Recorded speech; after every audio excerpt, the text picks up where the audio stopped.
Ja, bo ile to podpisać, jeszcze nie było, wszystkim.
Przejdziemy do kworum.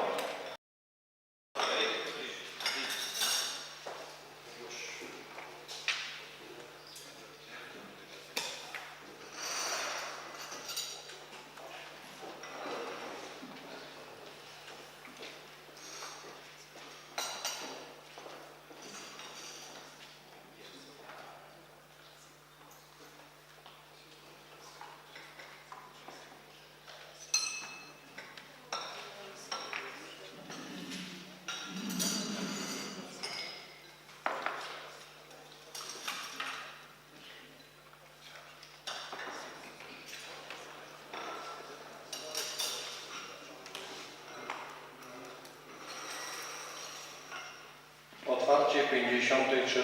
sesji Rady Gminy Rozdraża. Na podstawie artykułu 20 ust. 1 ustawy z dnia 8 marca 1990 roku o samorządzie gminnym otwieram 53. sesję Rady Gminy Rozdraża i stwierdzam, że na ogólną liczbę 15 radnych w sesji bierze udział 14 radnych, a zatem artykułem 14 ustawy został spełniony warunek dla podejmowania przez Radę prawomocnych uchwał. Witam Panie i Panów Radnych, przedstawiciela firmy Ekoprojekt z Poznania, pana Michała Dudzińskiego, wójta gminy, panią sekretarz, pełniącą obowiązki skarbnika, nie ma pani, radnych powiatów oraz Panie i Panów sołtysów. Informuję Państwa, że obrady sesji są nagrywane i transmitowane oraz prowadzone przy wsparciu programu informatycznego. Czy Państwo mają propozycje zmian do przesłanego porządku obrad? Nie widzę, a zatem porządek obrad sesji przedstawia się następująco. Punkt pierwszy. Otwarcie sesji. Punkt drugi. Przyjęcie protokołu z obrad 52 sesji. Punkt trzeci. Sprawozdanie z działalności wójta gminy w okresie międzysesyjnym. Punkt czwarty. Interpelacje i zapytania radnych. Punkt piąty. Podjęcie uchwał w sprawach. Podpunkt pierwszy. Zmian budżetu gminy na 2023 rok. Podpunkt drugi. Zmiany wieloletniej prognozy finansowej gminy Rozdrażew na lata 2023-2027. Punkt trzeci. Ocenę aktualności studium uwarunkowań i kierunków zagospodarowania przestrzennego oraz miejscowych planów zagospodarowania przestrzennego. Punkt czwarty. Wyrażenia zgody na ustanowienie służebności przesyłu na działkach nr 73 oraz 127/10 położonych w obrębie geodezyjnym Dąbrowa. Punkt piąty. Wyrażenia zgody na zawarcie w trybie bezprzetargowym umowy dzierżawy nieruchomości z dotychczasowym dzierżawcą na okres 1 roku. Punkt szósty. Wysokości ekwiwalentu pieniężnego dla strażaków ratowników Ochotniczych Straży Pożarnych i kandydatów na strażników ratowników Ochotniczych Straży Pożarnych. Punkt szósty. Wolne wnioski i pytania, informacja radnych, sołtysów i innych uczestników sesji. Punkt siódmy. Odpowiedzi na interpelacje i zapytania radnych. Punkt ósmy. Zamknięcie obrad. Z uwagi na przekazane Państwu materiały, czy Panie i Panowie radni wyrażają zgodę na głosowanie protokołu i uchwał bez odczytywania? Przegłosujemy. Kto za, kto jest przeciwny, kto się wstrzymał?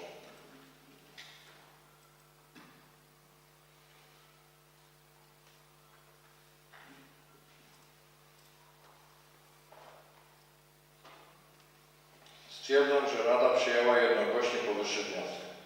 Punkt drugi. Przyjęcie protokołu z obrad 52 sesji.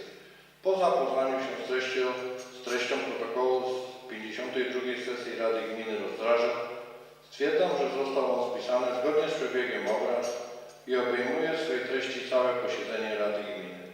W okresie międzysesyjnym wyłożony został do wglądu w Biurze Rady Gminy oraz udostępniony Państwu w programie e-sesja.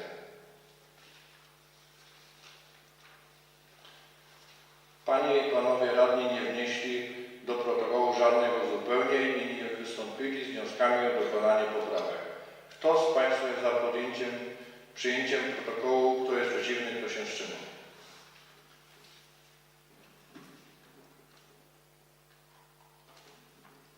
Stwierdzam, że Rada Gminy przyjęła jednogłośnie protokół z 52 sesji. Punkt trzeci. Sprawozdanie z działalności wójta gminy w okresie międzysesyjnym. Proszę wójta gminy o przedstawienie sprawozdania.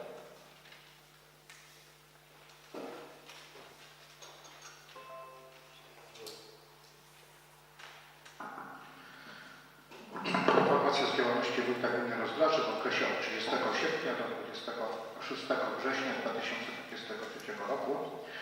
1 września z okazji 84. rocznicy wybuchu II wojny światowej delegacje kombatantów, samorządu gminy, harcerzy i młodzieży szkolnej dały hołd poległym pomordowanym podczas II wojny światowej pod pomnikami ofiar wojny na Rozdrażewskim cmentarzu oraz Kręgłowie złożono wiązanych kwiatów i zapalono znicze. Tego samego dnia grupa wychowanków przedszkola publicznego w Rozdrażewie, uczęszczająca dotychczas na tzw. popołudniówkę, rozpoczęła zajęcia w pomieszczeniach udostępnionych przez kółko rolnicze w Rozdrażewie. Pomieszczenia zostały odmalowane, wyposażone w nowe sprzęty, meble i zabawy. Się będą w godzinach od 8 do 13. 4 września miało miejsce otwarcie ofert złożonych w zamówieniu publicznym na realizację zadania pod nazwą budowa instalacji fotowoltaicznych dla komunalnych stacji uzdatniania wody w systemie Zaprojektuj i Wybuduj. Złożono 12 ofert zawierających się w przedziale cenowym od 387 662 zł i 76 groszy do 611 310 zł. Tego samego dnia wziął udział w spotkaniu z przedstawicielami jednostek OSP i Policji dotyczącym organizacji zabezpieczenia biegu pierwszych ćwierć maraton miejski. 5 września miało miejsce podpisanie aktu notarialnego o zbyciu działki nr 169 w Wolenicach o powierzchni 1600 m2. W wyniku sierpniowego przetargu ustnego działkę nabyli państwo Agnieszka i Daniel Ptak za cenę 16 670 zł. Tego samego dnia miało miejsce zawarcie umowy z firmą GM Sadna Litkowska, spółka jawna z Krotoszyna na wykonanie przebudowy liczącego 370 metrów odcinka ulicy Przemysłowej. Koszt zadania realizowanego po cenach jednostkowych z kwietniowego przetargu na przebudowę dróg gminnych wyniesie 389 139 zł 33 groszy. Tego samego dnia miało miejsce zawarcie z panem Piotrem Sasinem prowadzącym firmę projektowanie drogowe nadzór umów na przygotowanie dokumentacji projektowo-kosztorysowej na realizację 3 zadań inwestycyjnych: przebudowy drogi w Nowej Wsi, przebudowy drogi w Dzielicach oraz budowy drogi wewnętrznej Henryków-Dąbrowa za łączną cenę 61 131 zł, a także umowy na prowadzenie nadzoru inwestorskiego nad przebudową odcinka ulicy Przemysłowej za cenę 7380 zł. 7 września odbył się odbiór techniczny zadania pod nazwą Modernizacja budynku szkolnego z oddziałem przedszkolnym w miejscowości Grechów. Zakres przedmiotu zamówienia obejmował wymianę pokrycia dachu wraz z instalacją odgromową, montaż instalacji fotowoltaicznej o mocy 10 kW, montaż instalacji centralnego ogrzewania w oparciu o kocioł elektryczny, wymianę instalacji elektrycznych, program oświetleniowych i naletowe, wewnętrzne roboty budowlane, to jest wykonanie posadzek cementowych, miejsce podłóg drewnianych, rozbiórka piecy kaflowych, montaż sufitów z płyt kartonicowych, licowanie ścian płytami kartonicowymi, ułożenie płytek podłogowych i ściennych, malowanie wewnętrzne, montaż stolarki drzwiowej wewnętrznej i zewnętrznej. Ponadto wykonano podjazd dla niepełnosprawnych, wprowadzono teren, kostką betonową oraz zakupiono wyposażenie rozdzielni posiłków, co umożliwi stałe funkcjonowanie oddziału przedszkolnego w trybie 9-godzinnym. Łączny koszt prac wykonanych przez wyłonioną w przetargu firmę Budilux Piotr Maroszek z Jankowa Przygodzkiego zamknął się w kwocie 710 057 zł i 83 grosze. Na realizację tego zadania gmina pozyskała z rządowego programu Fundusz Polski Ład, program inwestycji strategicznych, dofinansowanie w kwocie 510 000 zł. Tego samego dnia zarządzeniem wójta powołany został zespół interdyscyplinarny do spraw przeciwdziałania przemocy domowej w gminie Rozdraże. W skład zespołu weszli przedstawiciele Gminnego Ośrodka Pomocy Społecznej, Powiatowego Centrum Pomocy Rodzinie, Komisariatu Policji w Koźminie Wielkopolskim, Komisji Rozwiązywania Problemów Alkoholowych, pedagog szkolny, pielęgniarka środowiskowa oraz kurator zawodowy Sądu Rejonowego.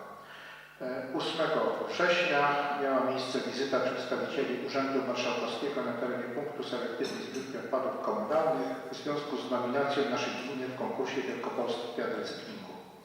Tego samego dnia zawarte zostało z Instytutem Łączności, Państwowym Instytutem Badawczym z siedzibą w Warszawie porozumienie na nieodpłatne użytkowanie urządzeń umożliwiających łączność internetową w nowych lokalach wyborczych w Budach, Rozdrażewku i Dąbrowie. 10 września odbył się pierwszy ćwierćmaraton miejski w Rozdrażewie. W biegach juniorskich brało udział 90 dzieci w różnych kategoriach wiekowych. W biegu głównym wydano 90 pakietów, natomiast do mety dotarło 87 zawodników. Organizatorem biegu był Uczniowski Klub Sportowy Boliwa w Rozdrażewie przy wsparciu finansowym samorządu gminy i sponsorów.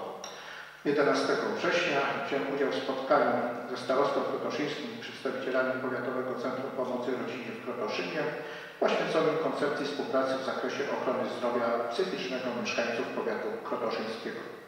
12 września wziął udział w posiedzeniu Komisji Architektonicznej, której celem było wydanie opinii w przedmiocie analizy zmian w zagospodarowaniu przestrzennym sporządzonej przez pana Michała Rudzińskiego. To jest analiza, z którą Państwo dzisiaj będziecie mogli się zapoznać. 13 września zarządzeniem wójta do budżetu gminy wprowadzono kwotę 197 617 zł i 69 groszy, na którą składają się dotacje celowe na realizację następujących zadań: świadczeń rodzinnych, świadczeń z funduszu alimentacyjnego, opłacenie składek za ubezpieczenie społeczne za osoby pobierające niektóre świadczenia, przygotowanie i przeprowadzenie referendum ogólnokrajowego, edukację dzieci z Ukrainy. Tego samego dnia unieważnione zostało postępowanie o udzielenie zamówienia publicznego dotyczącego modernizacji elewacji świetlicy wiejskiej w Trzemesznie, spełniająca wymogi formalne oferta z ceną 111 883 zł 81 groszy przekraczała kwotę przeznaczoną na realizację tego zamówienia, to jest 90 000 zł.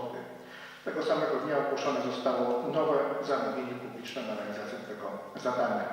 W dniach 13 do 15 września wziąłem udział w zjeździe szkoleniowym wójtów, burmistrzów, starostów zorganizowanym przez WOPIS w Bydgoszczy. 16 września w Rozdrożewie odbyła się impreza pod hasłem Pyrogramy, zorganizowana przez Stowarzyszenie Odnowa przy wsparciu finansowym gminy w ramach programu współpracy z organizacjami pozarządowymi. 19 września wziąłem udział w posiedzeniu inauguracyjnym zespołu interdyscyplinarnego do spraw przeciwdziałania przemocy domowej w gminie Rozdrożew. Przewodniczącą zespołu została wybrana pani Justyna Hachman, przedstawicielka Gminnego Ośrodka Pomocy Społecznej. 20 września odbył się odbiór techniczny przebudowy 2 dróg gminnych w Wolenicach i Grębowie. Ostatni odcinek drogi Grębów-Orda został przebudowany na długości 304 metrów, natomiast droga dojazdowa do stacji PKP w Wolenicach posiada długość 399 metrów. Ostateczne koszty przebudowy obu dróg okazały się niższe od oferty przetargowej i wyniosły odpowiednio 453 672 zł i 67 groszy w przypadku Wolenic oraz 377 103 zł i 26 groszy w przypadku Grębowa. Zadania realizowała wyłoniona w przetargu firma GM Stadna Witkowska, spółka jawna z Krotoszyna. Na oba zadania Urząd Gminy pozyskał dofinansowania z budżetu samorządu województwa w łącznej wysokości 320 750 zł. Tego samego dnia gmina otrzymała wystawioną przez Bank Gospodarstwa Krajowego wstępną promesę dofinansowania inwestycji pod nazwą rozbudowa i doposażenie oczyszczalni ścieków w Rozdrożewie kwotą 3 750 000. Promosa jest efektem wniosku, jaki złożyłem w ramach 6. edycji Rządowego Funduszu Polski Ład, Program Inwestycji Strategicznych. 21 września miało miejsce rozstrzygnięcie instalacji fotowoltaicznych dla komunalnych stacji uzdatniania wody w systemie Zaprojektuj i Wybuduj. Spośród 12 ofert wybrano najkorzystniejszą ofertę złożoną przez firmę Flexi Power Pro, spółka z o.o., spółka komandytowa z siedzibą w Kudrowicach koło Pabianic z ceną 387 662 zł 76 groszy. Tego samego dnia wziąłem udział w konferencji Normalizacja w ochronie środowiska zorganizowanej przez Starostwo Powiatowe w Krotoszynie pod patronatem Kuratorium Oświaty, a także zarządzeniem wójta określone zostały stawki czynszu na najem lokali komunalnych 5 zł i 50 groszy za metr kwadratowy powierzchni użytkowej oraz socjalnych 2 zł 34 grosze za metr kwadratowy powierzchni użytkowej. 25 września Urząd Gminy otrzymał rozliczenie odbioru wyrobów azbestowych realizowanego we współpracy z powiatem krotoszyńskim. Płyty eternitowe o łącznej masie niespełna 73 ton odebrano z 26 zgłoszonych nieruchomości. Koszt realizacji zadania wyniósł 28 284 zł i 17 groszy, z czego budżet gminy pokrył 9600 zł, a pozostałe środki pochodziły z dotacji Wojewódzkiego Funduszu Ochrony Środowiska i Gospodarki Wodnej. Tego samego dnia wydane zostało zarządzenie w sprawie ustalenia materiałów planistycznych na rok budżetowy 2024. Zebraniem wiejskich, dzisiejszym zebraniem w Wykach zamknięty zostanie tegoroczny cykl zebrań, podczas których mieszkańcy decydują o przeznaczeniu Funduszu Sołeckiego w roku 2024.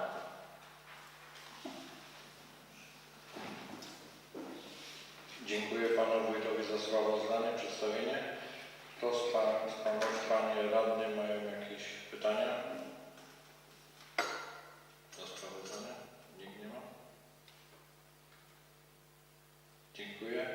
Kto z Państwa jest za przyjęciem sprawozdania o działalności wójta gminy? Kto jest przeciwny? Kto się wstrzymał?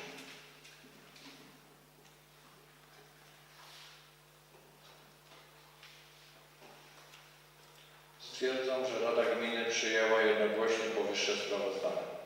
Punkt 4. Interpelacje i zapytania Rady. Czy Panie i Panowie chcą złożyć pisemne interpelacje? Nie widzę. Punkt 5. Punkt 1. Podjęcie uchwały w sprawie zmian budżetu gminy na 2023 rok. Proszę Pana Wójta Gminy o przedstawienie proponowanych zmian w budżecie gminy.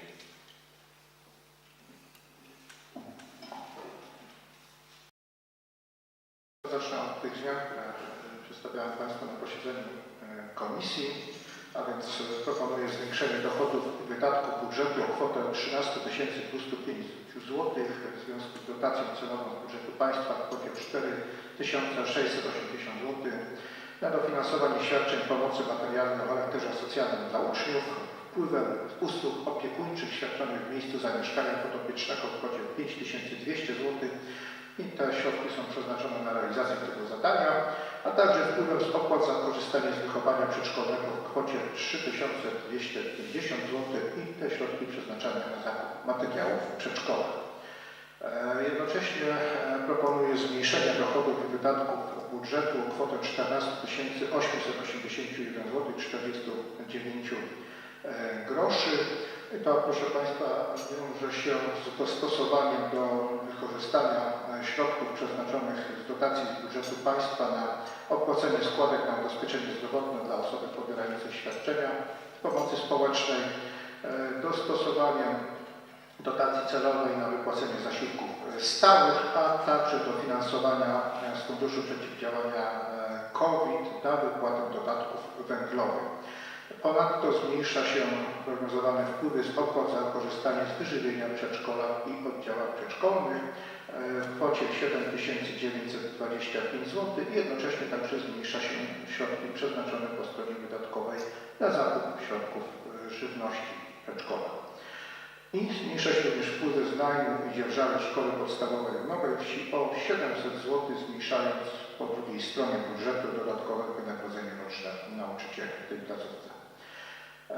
Przesunięć w budżecie gminy po stronie wydatków dokonuje się w związku z wyborem oferenta na realizację zadania budowa instalacji fotowoltaicznych dla komunalnych stacji uzdatniania wody.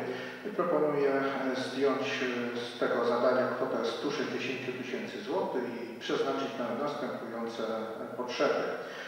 Pierwsze, na zwiększenie przedsięwzięcia pod nazwą przebudowa wejścia wraz z przebudową schodów do budynku użyteczności publicznej ulica Rynek 1 w Rozdrażewie, kwota 27 000 zł. To wiąże się z uzyskaniem kosztorysów tego zadania i z zamiarem ogłoszenia zamówienia na jego realizację. Zakup materiałów w urzędzie w kwocie 20 000 zł, zakup usług w urzędzie w kwocie 18 000 zł, zakup usług remontowych w ramach bieżącego utrzymania dróg gminnych w kwocie 25 000 zł, zakup usług innych w zakresie utrzymania dróg gminnych w kwocie 30 000 zł, zakup materiałów w ramach utrzymania zieleni w kwocie 20 000 zł, opłaty za pobyt mieszkańców w domu pomocy społecznej w kwocie 10 000 zł oraz zakup materiałów na utwardzenie terenu przy świetlicy wiejskiej w Wolenicach w kwocie 8700 zł oraz uzupełnienie środków, które mieszkańcy sołectwa Budy przewidzieli na doposażenie siłowni zewnętrznej o kwotę 1300 zł. Proponuję również przesunięcia w ramach funduszy sołeckich zgodnie z uchwałami podjętymi na zebraniach miejskich. Te przesunięcia dotyczą sołectw Budy, Dąbrowa, Dzielice i Henryków. I ostatnia taka zmiana dotyczy już samego nazewnictwa 3 przedsięwzięć. Zadanie, które dotychczas określone było mianem budowa drogi Henryków-Dąbrowa, otrzymuje nazwę budowa drogi wewnętrznej Henryków-Dąbrowa. Zadanie o nazwie przebudowa drogi w Budach zmienione na modernizacja drogi w Budach w związku z zakresem jego realizacji. a rozbudowa oczyszczalni ścieków na rozbudowa i doposażenie oczyszczalni ścieków rozdrożenia. Proszę Państwa, takie propozycja dodatkowych zmian w formie autopoprawki. Proponuję przeniesienie kwoty 2779 zł i 7 groszy z zakupu materiałów na zakupy inwestycyjne. To są wydatki w ramach projektu Cyfrowa Gmina i pozwoli to w pełni wykorzystać dofinansowanie.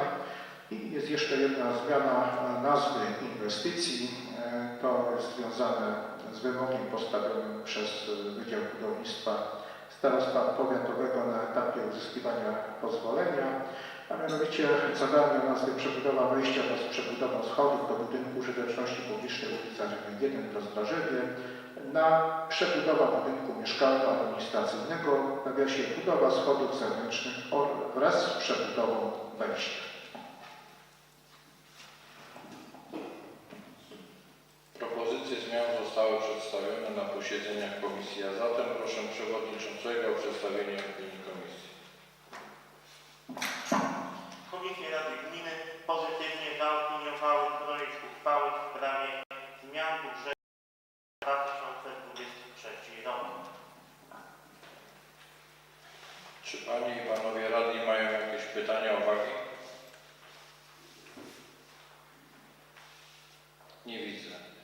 Przegłosujemy pierw autopoprawkę. Kto z Państwa jest za przyjęciem dodatkowej zmiany do budżetu? Kto jest przeciwny? Kto się wstrzymał?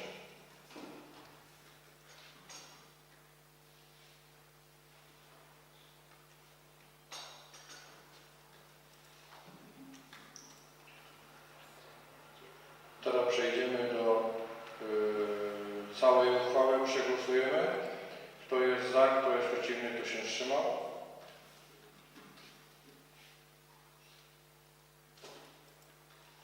Stwierdzam, że Rada Gminy przyjęła jednogłośnie powyższą uchwałę. Punkt 5. Podpunkt 2. Podjęcie uchwały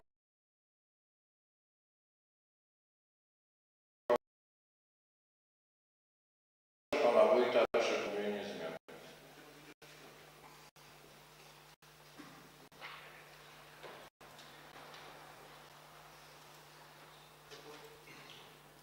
Propozycja zmian dotyczy zarówno załącznika nr 1, jak i załącznika nr 2, nowej letniej prognozy finansowej.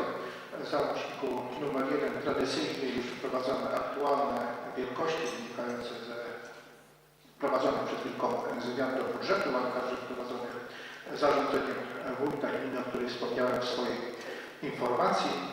Natomiast w załączniku numer 2 dokonuje się zmian w nazewnictwie zadań dotyczących rozbudowy oczyszczalni ścieków oraz przebudowy drogi w Budach.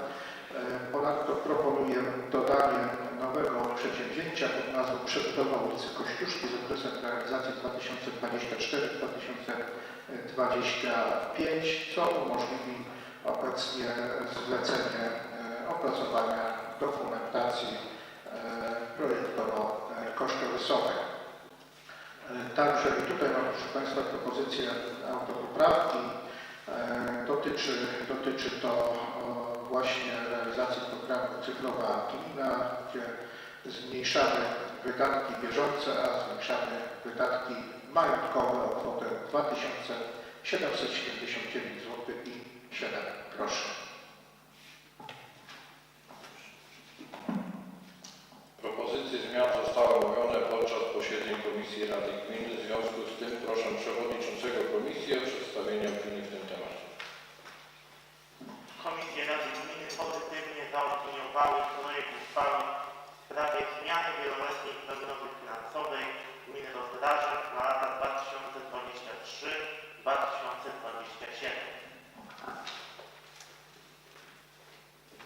Czy Panie i Panowie Radni mają jakieś pytania, uwagi? Nie widzę. Przegłosujemy autopoprawkę. Kto z Państwa za przyjęciem dodatkowych zmian?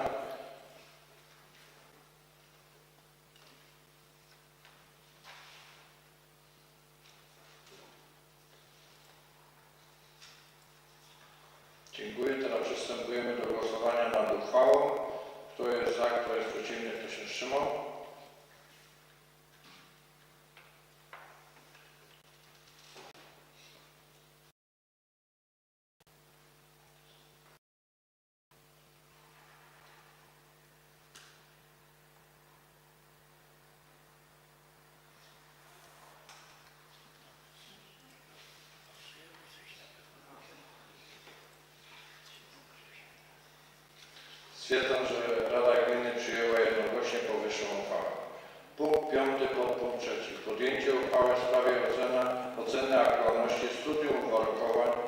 kierunków zagospodarowania przestrzennego oraz miejscowych planów zagospodarowania przestrzennego.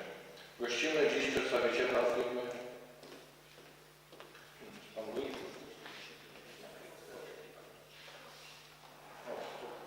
Pana wójta.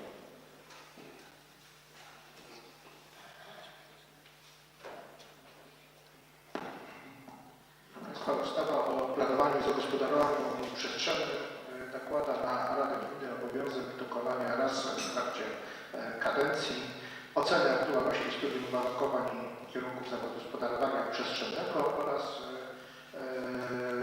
miejscowych planów zagospodarowania przestrzennego. Aby móc tego dokonać, przygotowana została stosowna analiza i tak jak Państwu zapowiadałem na posiedzeniu komisji, prosimy dziś autora tej analizy, pana Michała Dudzińskiego i bardzo proszę o przedstawienie tutaj założeń i ewentualne odpowiedzi na Państwa pytania.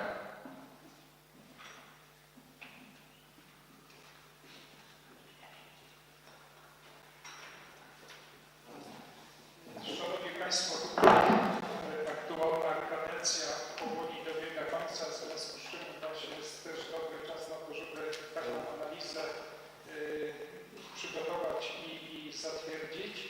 No tutaj na podstawie analizy rozpatrywanych dokumentów należy stwierdzić, że dużo w tej kadencji udało się w tej dziedzinie planistycznej zrobić, ponieważ głównym takim dokumentem, który został zaktualizowany, to było studium uwarunkowań kierunków zagospodarowania przestrzennego, które zostało zatwierdzone w 2021 roku i te studium zastąpiło te pierwotne studium uwarunkowań, które jeszcze pochodziło z roku 1999 i było już mocno zaktualizowane. Także gmina posiada aktualne studium.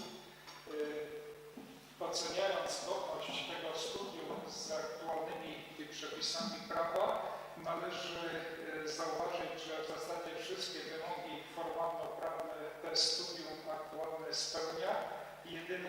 Jedyne kwestie, które się zdezaktualizowały, to wynikają z tego, że w bieżącym roku został sporządzony audyt krajobrazowy województwa wielkopolskiego i takie wyniki tego audytu powinny być w studium zawarte, aczkolwiek tu w przypadku gminy Rozdraże nie wskazywano w tym audycie żadnych krajobrazów priorytetowych, w związku z czym jakby nie ma tej konieczności wprowadzania dodatkowych ustaleń do studium.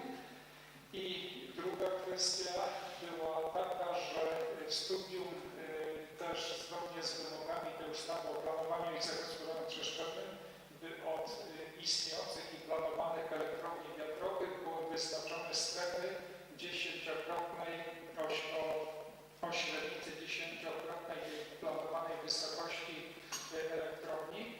Natomiast nowelizacja ustawy o odległościach od elektrowni wiatrowych zmniejszyła ten wymóg i obecnie wynosi ta strefa minimum 700 metrów. Także tutaj powiedzmy w tej dziedzinie zachodzi pewna niezgodność, aczkolwiek można przyjąć, że w studium w tej formie już można pozostawić i żadnych zmian nie wprowadzać z tego względu, że 24 września bieżącego roku weszła w życie nowelizacja ustawy o planowaniu i zagospodarowaniu przestrzennym, która zakłada, że obowiązujące studia będą jeszcze mogły funkcjonować do końca 2025 roku i te studia będą musiały być zastąpione planami ogólnymi zagospodarowania przestrzennego gminy. Także mając to na uwadze, należy stwierdzić, że studium jest aktualne i w tym zakresie nic więcej nie trzeba robić. W tej kadencji udało się również przeprowadzić procedury planistyczne związane z opracowaniem 3 planów zagospodarowania przestrzennego. Tutaj przypomnę, że pierwszy z tych planów dotyczył przywrócenia terenów rolniczych w miejscu, na którym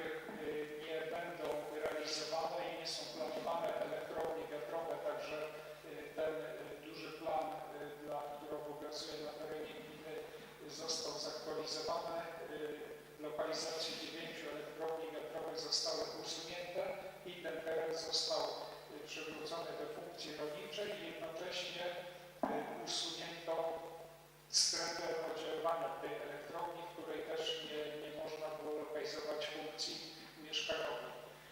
Kolejny plan dotyczył tutaj terenu osiedla przy ulicy Koźmińskiej. To była drobna zmiana, dotyczyła 2 działek, dla których wyznaczono teren zabudowy mieszkaniowej jednorodzinnej z towarzyszącymi usługami.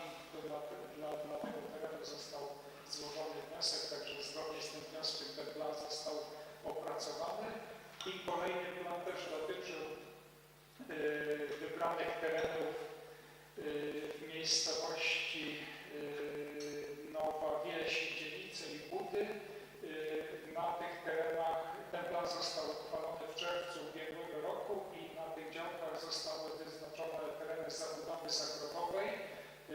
Działki te mieściły się w strefach oddziaływania, znaczy w strefach wokół elektrowni wiatrowych, w których ustawa o odległościach w zakresie pod elektrowni wiatrowych dopuszczała możliwość wyznaczenia tej zabudowy mieszkaniowej, także do czasu wejścia w życie tej nowelizacji ten plan został przygotowany i uchwalony.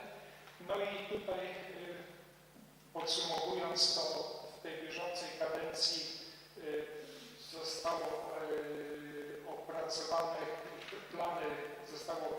na terenie powierzchni 4,14 hektara, w związku z czym obszar gminy pokryty planami zagospodarowania przestrzennego wynosi nieco ponad 12%.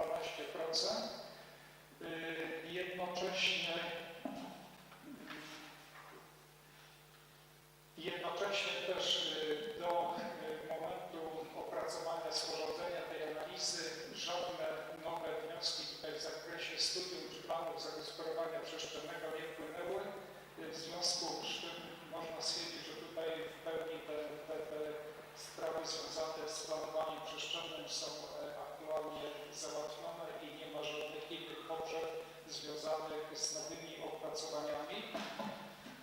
Jednocześnie w analizie też zostały wskazane orientacyjnie decyzje o warunkach zabudowy, jakie były wydane w poprzedniej kadencji i w obecnej kadencji, także na czas opracowania danych analiz wynika, że w ubiegłej kadencji 128 decyzji o warunkach zabudowy zostało wydanych, a w obecnej kadencji w analizowanym okresie od 2018 roku do maja 2023 roku zostało wydanych już 221 decyzji o warunkach zabudowy, także tutaj jest znaczny wzrost, to jest mniej więcej 72%. No i z takich istotnych teraz spraw, jakie należy teraz mieć na uwadze, to jest właśnie ta sprawa przygotowania się gminy do konieczności opracowania planu ogólnego zagospodarowania przestrzennego teraz dla terenu gminy, ponieważ jest to nowy wymóg ustawowy tej ustawy, która weszła w życie 24 września tego roku, który właśnie na każdą gminę nakłada ten obowiązek sporządzenia takiego planu.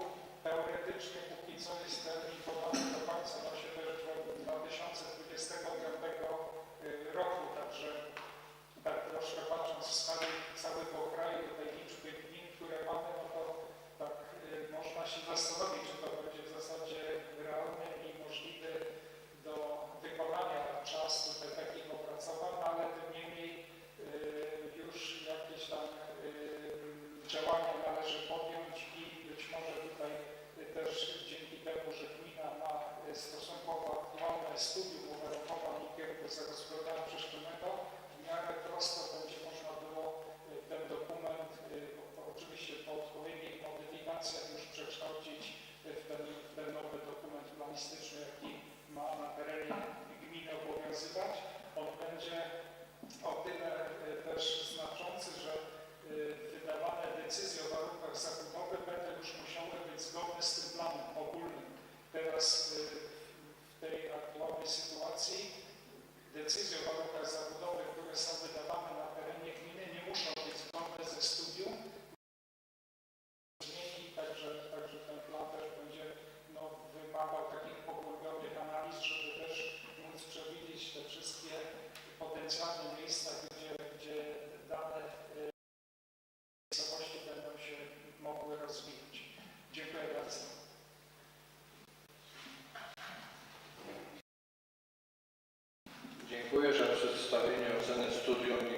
miejscowych.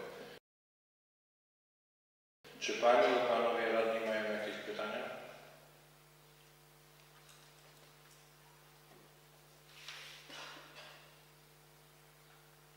Nie widzę. Projekt uchwały był tematem posiedzeń komisji, a zatem proszę Przewodniczącego o przedstawienie opinii komisji.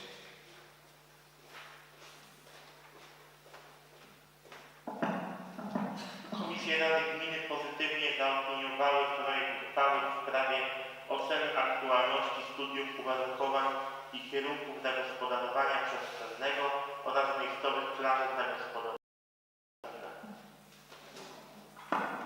Dziękuję. Przystępujemy do głosowania nad uchwałą, a zatem kto z Państwa za podjęciem powyższej uchwały, kto jest przeciwny, kto się wstrzymał?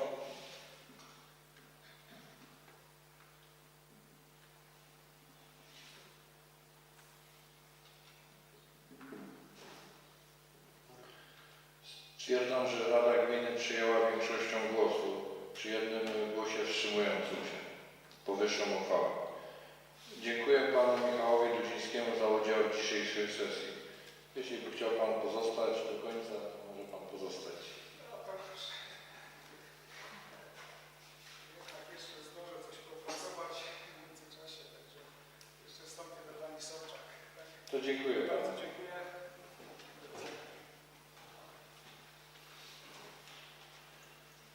Przejdziemy do punktu 5. Podpunkt 4. Podjęcie uchwał w sprawie wyrażenia zgody na ustanowienie służebności przesyłu na działkach nr 73 oraz łamane przez 10 położonych w obrębie geodezyjnym Dąbrowa. Proszę Pana Wójta Gminy o przedstawienie tematu.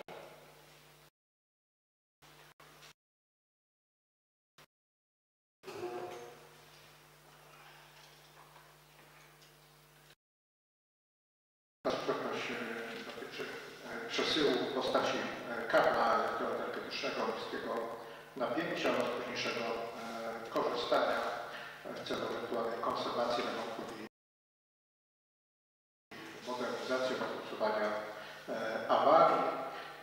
Służebność dotyczy dwóch działek gminnych na terenie miejscowości Dąbrowa i wiąże się z planowaną przez inwestora prywatnego na jego działce, po prostu będącej w sąsiedztwie tych naszych nieruchomości. Dziękuję Panu Wójtowi. Projekt uchwały został omówiony podczas posiedzeń komisji, a zatem proszę Przewodniczącego o przedstawienie opinii komisji. Komisje Rady Gminy pozytywnie zaopiniowały projekt uchwały w sprawie wyrażenia zgody na ustanowienie służebności przesyłu na działkach nr 73 oraz 127 łamane na 10 położonych w obrębie geodezyjnym Dąbrowa. Czy Panie i Panowie Radni mają jakieś pytania, uwagi? Nie widzę. Przystępujemy do głosowania nad uchwałą, a zatem kto z Państwa za podjęciem powyższej uchwały, kto jest przeciwny, kto się wstrzymał?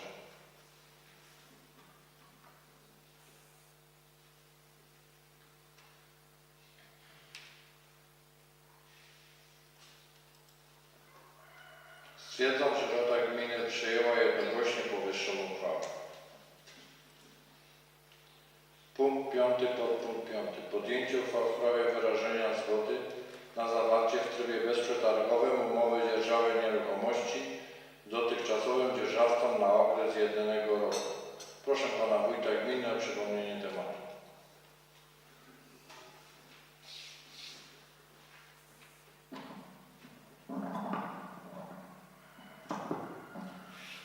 Proszę Państwa, uchwała dotyczy wyrażenia zgody na dzierżawę 3 działek. To są działki położone na terenie tzw. małego osiedla domów jednorodzinnych w miejscowości Rozdrażew, a sama uchwała spowodowana jest faktem wyczerpania okresu 10-letniego okresu dzierżawy z tym samym podmiotem. Pierwotnie dzierżyliśmy tych nieruchomości nieco więcej, natomiast były przeznaczone do sprzedaży i zbywane, pula tych działek się wyczerpała, natomiast w przypadku tych nieruchomości ten okres byłby już przekroczony, stąd konieczność podjęcia uchwały.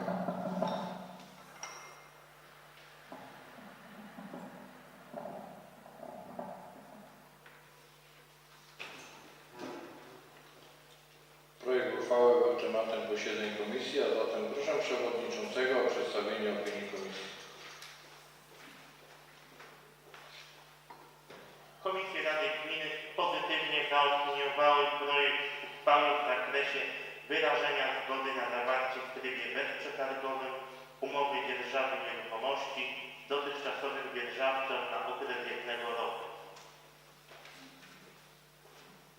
Czy Panie i Panowie Radni mają jakieś pytania, uwagi? Nie widzę.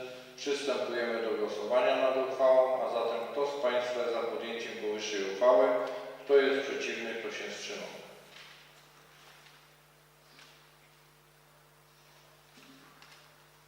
Stwierdzam, że Rada Gminy przyjęła jednogłośnie powyższą uchwałę.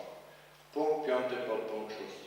Podjęcie uchwały w sprawie wysokości ekwiwalentu pieniężnego dla strażaków ratowników, Ochotniczej Straży Pożarnej i kandydatów na strażników ratowników Ochotniczych Straży Pożarnych. Proszę Pana Wójta Gminy o przedstawienie tematu.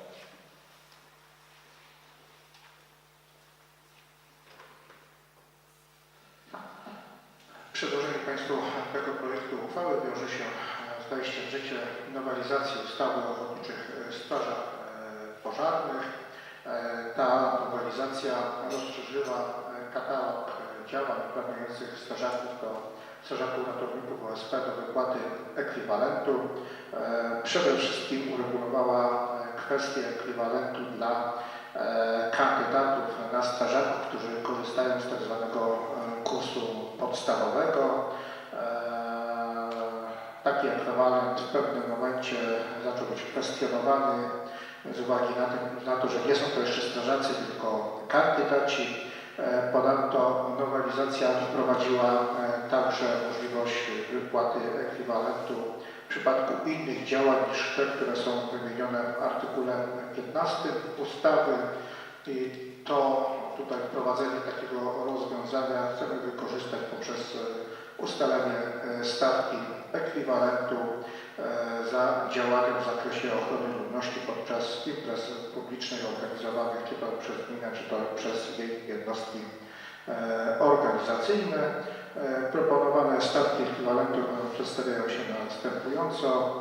Za udział w działaniu ratowniczym, akcji ratowniczej lub ćwiczeniu, a także udział w zabezpieczeniu obszaru chronionego właściwej jednostki ratowniczo-gaśniczej Państwowej Straży Pożarnej 16 zł za każdą rozpoczętą godzinę. Za udział w szkoleniu 7 zł za każdą rozpoczętą godzinę. Za udział w ochronie ludności 10 zł za każdą rozpoczętą godzinę oraz ekwiwalent pieniężny dla kandydatów na strażaka Ochotniczej Straży Pożarnej biorący udział właśnie w tym szkoleniu podstawowym 5 zł za każdą rozpoczętą godzinę. Projekt uchwały został omówiony podczas posiedzeń komisji, a zatem proszę Przewodniczącego o przedstawienie opinii komisji. Komisje Rady Gminy pozytywnie zaopiniowały projekt uchwały w sprawie wysokości ekwiwalentu pieniężnego dla strażaków ratowników Ochotniczych Straży Pożarnych i kandydatów na strażaków ratowników Ochotniczych Straży Pożarnych. Czy Panie i Panowie Radni mają jakieś pytania, uwagi? Nie widzę. Przystępujemy do głosowania nad uchwałą, a zatem kto z Państwa za podjęciem powyższej uchwały, kto jest przeciwny, kto się wstrzymał?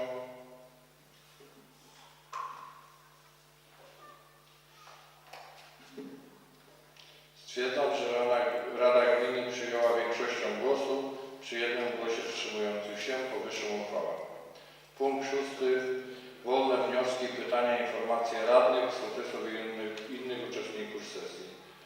Proszę, czy Panie i Panowie Radni mają jakieś wnioski, pytania? Proszę.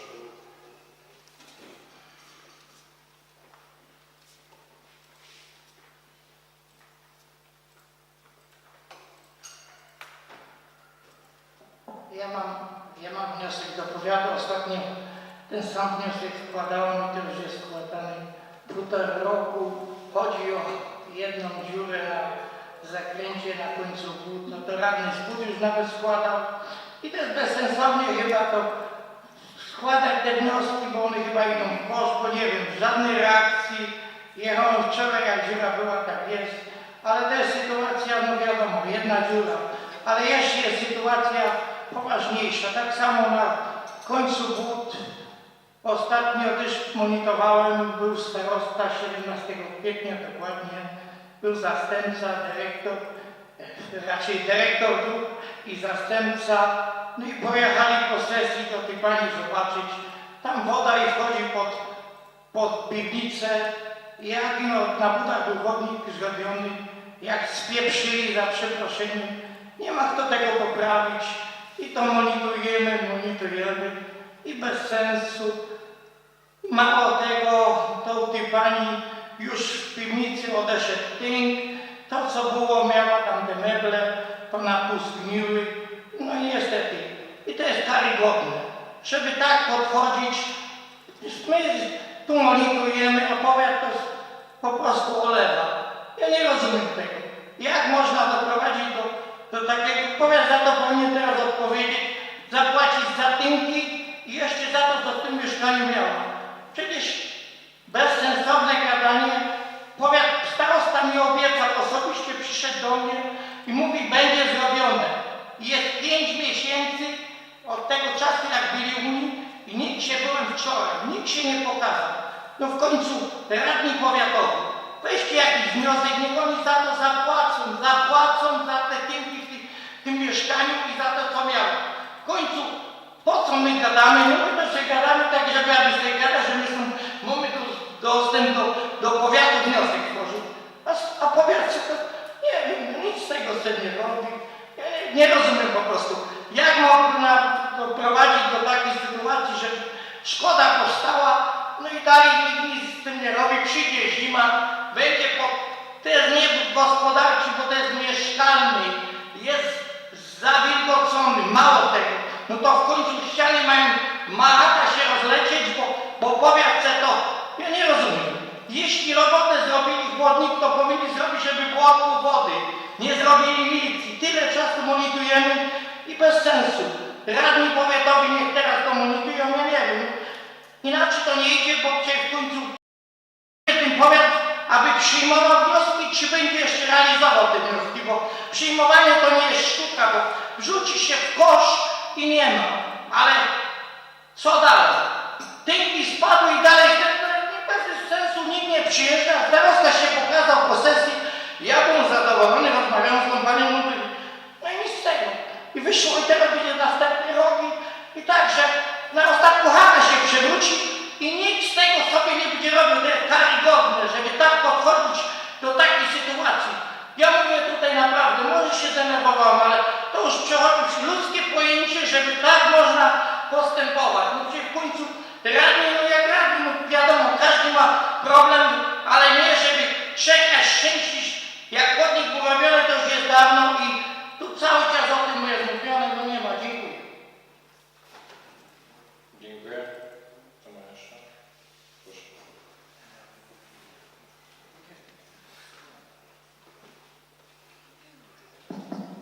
Dołączę się do tych wniosków w zakresie spraw powiatowych. Kolejny już raz w sprawie gangu na drodze Przemyśl-Rozdraże. Już było rozmawiane ostatnio z radnym powiatowym panem Jankowskim, no ale widzę, że koniec września, tam nadal się nic nie dzieje, też to trwa już no pewnie lata, idzie od pierwotnego zgłoszenia. Druga kwestia w zakresie drogi gminnej w Przemyśle przy posesji numer bodajże 43 na łuku, tam koło pana Kończaka, no jest taki uskok w poboczu niebezpieczny, no i zaczął się obrywać ten asfalt, więc prosiłbym, żeby to uzupełnić.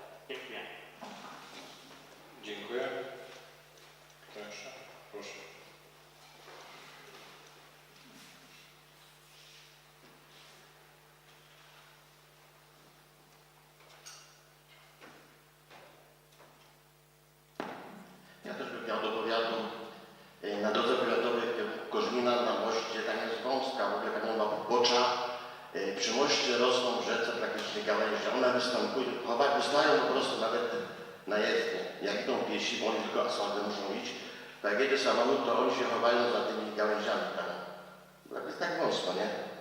I w tym czasie ich nie mogą. Tam montowałem tam raz obcięli, a to takie małe, drobne gałęzki obcięli, no bez rok wszystko znowu, nie? Żeby konkretnie tam odcięte drzewo, żeby było na kilka lat z dwóch stron, na kilka lat spokój. Dziękuję.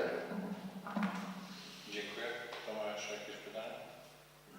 Ja tylko mogę powiedzieć, akurat z Grzesiem reprezentujemy powiat i to, co tutaj powiedział kolega Janek, czy radny, czy kolega radny Dawid, to jest szczera prawda i ja mogę przeprosić w imieniu powiatu, że nie zostało to wykonane, bo to jest naprawdę skandal. No, zresztą do Dawida osobiście dzwoniłem, bo pan dyrektor obiecał, że to zrobi do końca miesiąca, wiadomo, jeden miesiąc wpłynął i nie jest to wykonane. Natomiast jeżeli chodzi o wykopanie tego rowu, który został tam nakryty też przez powiat, robiąc chodnik, no to już tak jak kolega Janek mówił o 1,5 roku, ja dobrze pamiętam, że to jest prawie 2 lata i tam nie tylko pan starosta był, pan dyrektor, wszyscy tam wyjeździli, patrzyli, ja z nimi byłem, na początku zresztą był radny Juskowiak też z nami, kiedyś byłem tam,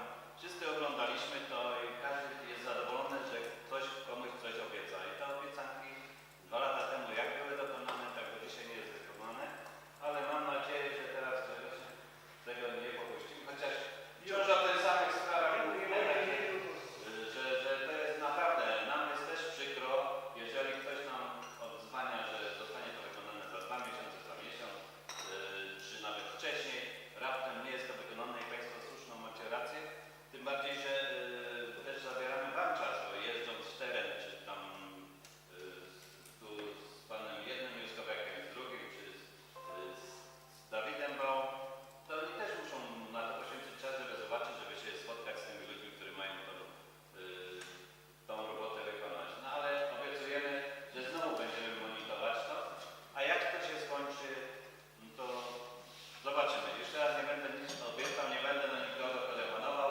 że jutro czy do końca tygodnia zostanie to wykonane. Zresztą ostatnio akurat radny Robert był w takiej sytuacji, że przeze mnie załatwiał krzaki i dziury. Umówiłem go z panem dyrektorem, co prawda pan dyrektor zaraz w ten sam dzień odzwonił, że był właśnie u kolegi Roberta i że to zostanie wykonane do końca tygodnia, wówczas to było chyba 2 tygodnie temu. No i do dzisiaj, jak tutaj rozmawiam z kolegą Robertem, nie zostało to wykonane, także bardzo mi przykro, no ale musimy się z tym jakoś zmierzyć. Ja jeszcze może dodam, że ja tam do was to nie mam żadnych tego, bo wiadomo co możecie, to robicie.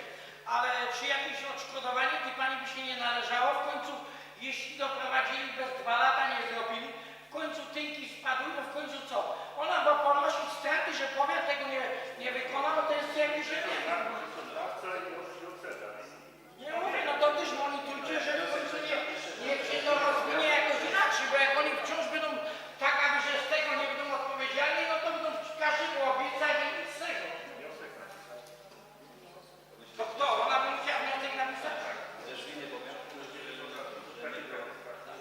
A, powiada do nie z tego. Ja też skorzystam, panie radnych powiatowych, że w tej mojej sprawie, w której prawie Biedronki też coś poruszone, bo tam naprawdę ciągnikiem zasłania te reklama, żeby tam wyjechać. Po prawej stronie mamy rząd drzew, po drugiej stronie mamy reklamę. Ja wiem, że to jest grunt prywatny, no ale jest krzyżówka. I to jest naprawdę droga możliwa.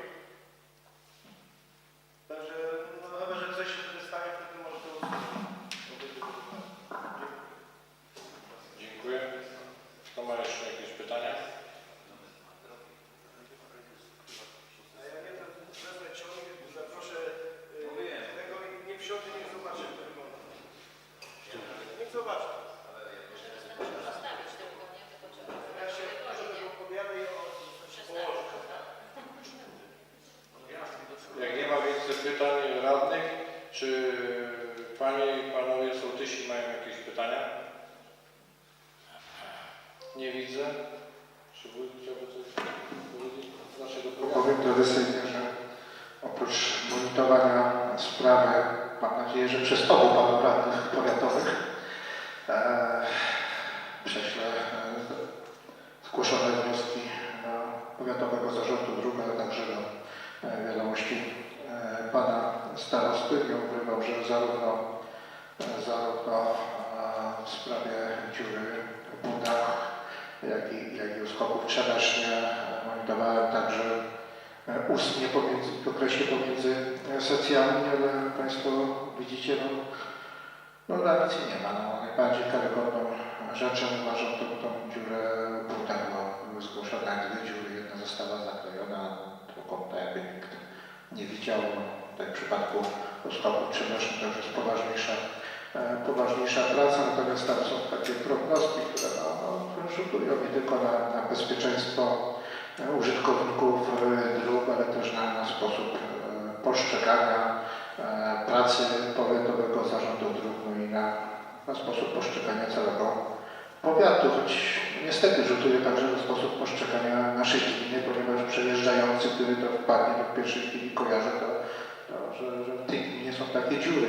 A to, że na drodze gminy mu się taka dziura nie zdarzy, no to już niestety kto wie. Dziękuję panu wójtowi za odpowiedzi. Punkt 7. Odpowiedzi na interpelacje i zapytania radnych. Z uwagi na brak pisemnych interpelacji punkt ten nie ma zastosowania. Punkt 8. Zamknięcie obrad. Obrady 53. sesji Rady Gminy dobiegły końca. Dziękuję serdecznie wszystkim za udział w sesji. W związku z wyczerpaniem porządku obrad zamykam 53. sesję Rady Gminy Rozdrażnik. Dziękuję.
Bardzo